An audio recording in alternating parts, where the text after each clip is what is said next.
일론 머스크가 스페이스X와 xAI를 합병한다는 폭탄 선언이 터졌습니다. 그런데 이게 단순한 기업 인수합병이 아닙니다. 지구가 아닌 우주 궤도에 거대한 컴퓨터 제국을 세우겠다는 겁니다. 월가는 이미 움직이기 시작했고 2026년 6월 역사상 최대 규모의 상장이 예고된 상황이죠. 문제는 xAI가 매달 1조 원씩 현금을 태우고 있다는 겁니다. 매출보다 지출이 26배의 많은 회사를 머스크는 왜 지금 우주로 쏘아 올리려는 걸까요? 오늘은 이 충격적인 합병의 이면과 2026년 상장 시나리오, 그리고 당신이 반드시 알아야 할 투자 포인트를 낱낱이 파헤쳐 보겠습니다. 스페이스X 공식 홈페이지에 올라온 성명서 한 장이 전 세계를 뒤흔들었습니다. AI 기업 xAI를 인수 합병한다는 내용이었죠. 그런데 머스크가 밝힌 합병 이유가 더 충격적이었습니다. 지구에서는 더 이상 AI를 키울 수 없다는 겁니다. 전력이 부족하다는 거예요. AI 모델을 학습시키고 돌리는 데 필요한 전기가 중소도시 하나를 먹여 살릴 수준인데 이걸 감당할 발전소가 없다는 겁니다. 그래서 내놓은 해법이 뭐냐? 데이터 센터를 통째로 우주 궤도에 쏘아 올리겠다는 겁니다. 이름하여 궤도 데이터 센터. SF 영화에나 나올 법한 이야기가 현실이 되는 순간이죠. 이게 실현되면 어떻게 될까요? 반도체 산업, 전력 산업, 통신 산업 전체의 판이 완전히 뒤바뀝니다. 삼성전자가 만든 칩이 지구가 아니라 우주에서 돌아가는 세상이 오는 거예요. 단순히 회사 두 개를 합친 게 아닙니다. 지구의 물리적 한계를 뛰어넘기 위한 전략적 인프라 통합에 첫 단추를 끼운 겁니다. 그런데 이 화려한 합병 뒤에는 xAI의 심각한 재무 위기가 숨어 있습니다. 표면적으로 보면 이건 구조조정이에요. xAI는 지금 매달 10억 달러, 우리 돈으로 1조 4,500억 원을 태우고 있습니다. 한 달에요, 한 달. 2025년 한 해 예상 지출이 130억 달인데 매출은 고작 5억 달러 수준입니다. 계산기 두드려 보세요. 매출보다 지출이 26배 많습니다. 이게 무슨 뜻이냐? 돈을 벌어서 회사를 굴리는 게 아니라 투자금으로 버티고 있다는 겁니다. 재무 예측 보고서를 보면 xAI는 독자 생존이 불가능한 상태예요. 이대로 가면 1년도 못 버티고 공중 분해될 수밖에 없는 구조죠. 그래서 머스크가 선택한 게 스페이스X입니다. 스페이스X는 스타링크 덕분에 비상장 기업 중에서 현금 창출 능력이 어마어마하거든요. xAI의 구멍난 주머니를 스페이스X의 현금으로 메우겠다는 겁니다. 테슬라가 망해가던 솔라시티를 삼켰던 것처럼요. 다만 이번엔 규모가 비교도 안 되게 큽니다. 살리는 게 아니라 아예 하나로 융합시키는 거죠. 이번 합병의 진짜 위력은 사업 구조가 완벽하게 맞물린다는 데 있습니다. 스페이스X는 스타링크라는 위성 인터넷 사업으로 이미 천문학적인 현금을 찍어내고 있어요. 비상장 기업 중 세계 최고 수준의 기업 가치를 자랑하죠. 그런데 xAI를 합치면 뭐가 달라지느냐? 단순한 재무적 결합을 넘어서 물리적 인프라가 하나로 연결됩니다.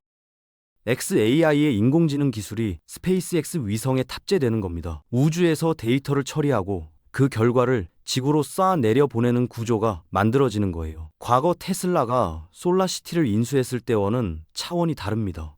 그땐 전기차와 태양광 패널을 엮은 거였지만 이번엔 로켓, 위성, AI 연산이 한 몸이 되는 겁니다.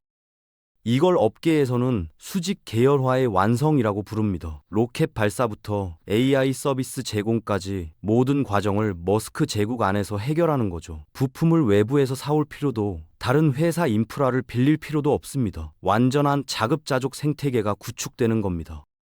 애플이 칩부터 운영체제까지 다 만드는 것처럼 머스크는 우주 인프라 전체를 독점하게 되는 거예요.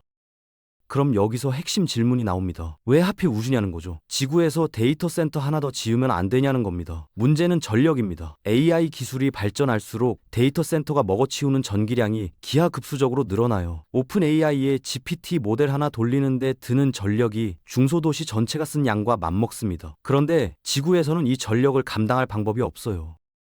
환경 규제 때문에 석탄 발전소는 못 짓고 원자력 발전소는 건설 승인받는 데만 10년이 걸립니다. 전기 문제만 있는 게 아닙니다. 데이터 센터는 열이 엄청나게 나거든요. 이 열을 식히려면 물을 퍼부어야 하는데 이게 또 수자원 고갈 문제로 이어집니다. 실제로 미국 일부 지역에서는 데이터 센터 건설을 물 부족을 이유로 막고 있어요. 머스크는 이 모든 문제의 해답이 우주에 있다고 본 겁니다. 우주에는 무한한 에너지가 있고 냉각은 저절로 되고 규제도 없거든요. 지구의 자원 부족을 우주의 무한 자원으로 해결하겠다는 발상의 전환이죠. 이게 단순한 아이디어가 아니라 실행 가능한 계획으로 구체화되고 있다는 게 놀라운 겁니다.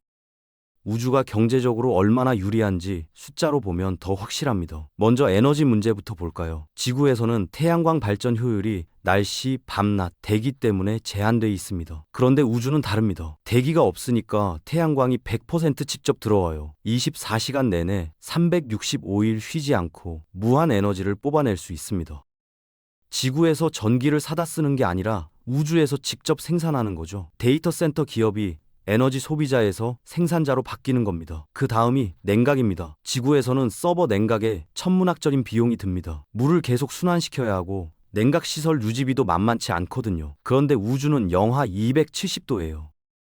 물 한 방울 안 쓰고 복사 냉각만으로 컴퓨터를 시킬 수 있습니다. 에너지 비용 제로, 냉각 비용 제로. 이게 무슨 의미냐? AI 서비스 가격에서 압도적인 경쟁력을 갖는다는 겁니다. 경쟁사가 1달러에 파는 서비스를 10센트에 팔 수 있는 구조가 되는 거예요. 20세기에 석유를 독점한 기업들이 세계 경제를 지배했던 것처럼 머스크는 우주 에너지를 독점해서 AI 시장을 장악하려는 겁니다. 그럼 이 어마어마한 우주 데이터 센터를 어떻게 만드느냐? 여기서 스타쉽이 등장합니다. 머스크가 개발 중인 인류 역사상 가장 강력한 로켓이죠. 계획을 보면 정신이 아찔합니다. 우주 궤도에 약 100만 개의 위성을 쏘아 올린다는 겁니다. 100만 개요. 지금 스타링크 위성이 5천 개 정도 떠 있는데 그것보다 200배 많은 겁니다. 이게 가능하냐고요? 스타쉽이 있으면 가능합니다. 이 로켓은 한 번에 200톤을 실어 나를 수 있어요. 기존 로켓보다 10배 이상 효율적이죠. 게다가 재사용이 가능합니다. 발사하고 회수해서 다시 쓰는 구조예요.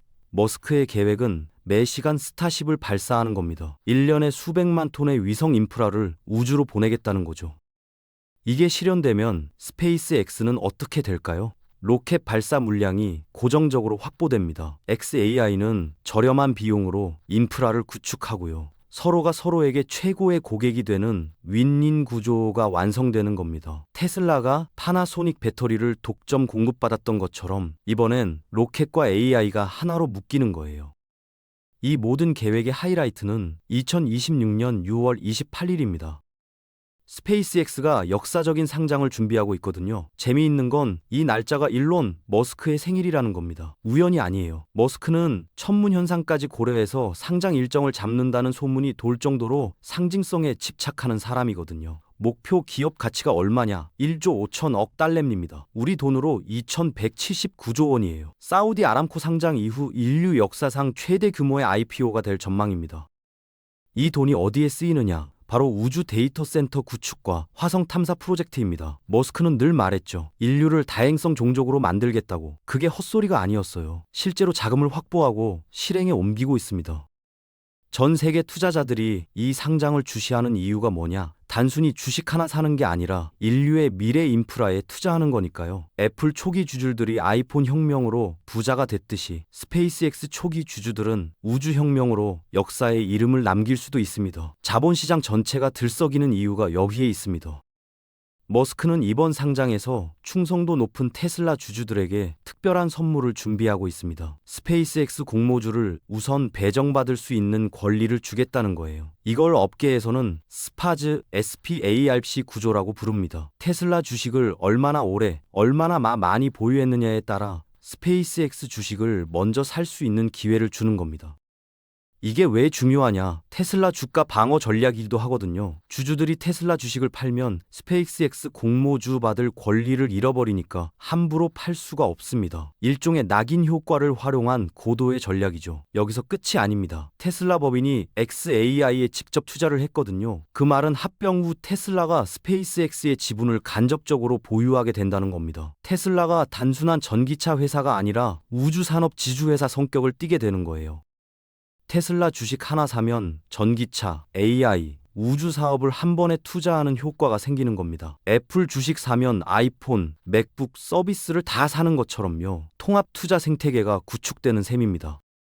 월가는 이미 움직이기 시작했습니다. 비상장 주식 펀드로 자금이 평소보다 200% 이상 폭증하고 있어요. 스마트 머니들이 먼저 선점하고 있는 겁니다. 모건 스탠리, 골드만삭스 같은 주요 투자 은행들이 보고서를 쏟아내고 있는데 내용이 흥미롭습니다. 우주 산업을 이제 하나의 독립된 자산군으로 분류하기 시작했어요. 부동산, 채권, 주식처럼 우주가 투자 카테고리가 된 겁니다. 더 이상 과학적 탐험이 아니라 수익을 창출하는 투자 대상이 된 거죠. 글로벌 큰손들이 왜 난리냐? 이게 단순한 테마주가 아니라는 걸 알기 때문입니다. 자본의 흐름 자체가 이동하는 구조적 변화거든요. 20세기 초 자동차 산업이 막 뜰 때, 21세기 초 인터넷 붐이 일어났을 때와 똑같은 분위기예요. 실제로 상장 주관사 자리를 놓고 투자 은행들이 경쟁을 벌이고 있습니다. 개인 투자자들도 마찬가지입니다. 테슬라 초기 성장을 놓쳤던 사람들이 이번에는 절대 놓치지 않겠다며 스페이스X에 집중하고 있어요. SNS에는 벌써 투자 커뮤니티가 생겨나고 유튜브에는 분석 영상이 쏟아지고 있습니다. 자본시장 전체가 2026년 6월을 향해 달려가고 있는 겁니다. 하지만 장밋빛 전망만 있는 건 아닙니다. 치명적인 리스크들이 도사리고 있어요. 첫 번째는 캐슬러 신드롬이라 불리는 우주 쓰레기 문제입니다. 100만 개 위성을 쏘아 올리면 뭐가 문제냐? 충돌 위험이 기하급수적으로 늘어납니다. 위성 하나가 파손되면 파편이 생기고 그 파편이 다른 위성과 충돌하면서 연쇄 반응이 일어나요. 최악의 경우 지구 궤도 전체가 쓰레기장으로 변해서 우주 사업 자체가 불가능해질 수도 있습니다. SF 영화 같은 이야기지만 NASA가 실제로 경고하고 있는 시나리오예요. 두 번째는 법적 분쟁입니다. 오픈 AI가 머스크를 상대로 소송을 걸었고 각국 정부도 독점 규제 카드를 만지작거리고 있습니다. 한 사람이 로켓, 위성, AI를 다 장악하는 걸 가만히 둘 리 없거든요. 세 번째는 기술적 리스크입니다. 스타쉽 로켓의 발사 성공률이 아직 100%가 아니에요. 한번 실패하면 수백억 원이 날아가고 일정이 몇 년씩 밀릴 수 있습니다. 네 번째는 상장 조건입니다. 구체적인 공모가, 배정 방식, 락업 기간이 아직 확정되지 않았어요. 기대만 하고 있다가 실망할 수도 있다는 겁니다. 투자자라면 이런 리스크를 냉정하게 계산해야 합니다. 이번 합병은 지구의 한계를 넘어 우주라는 새로운 경제 영토를 개척하겠다는 머스크의 담대한 선언입니다. 우리가 목격하고 있는 건 단순한 주식시장의 변동이 아니라 인류 문명의 인프라가 근본적으로 바뀌는 역사적 순간이죠. 리스크는 분명히 존재합니다. 하지만 그만큼 거대한 기회의 문이 열리고 있다는 것도 사실이에요. 2026년 6월 인류 역사상 최대 규모의 상장이 시장을 뒤흔들 겁니다. 앞으로도 지속적인 분석을 통해 이 거대한 흐름을 함께 추적해 나가겠습니다. 변화하는 경제 지형 속에서 냉철한 판단을 유지하며 함께 성장하는 것, 그게 우리가 할 수 있는 최선입니다.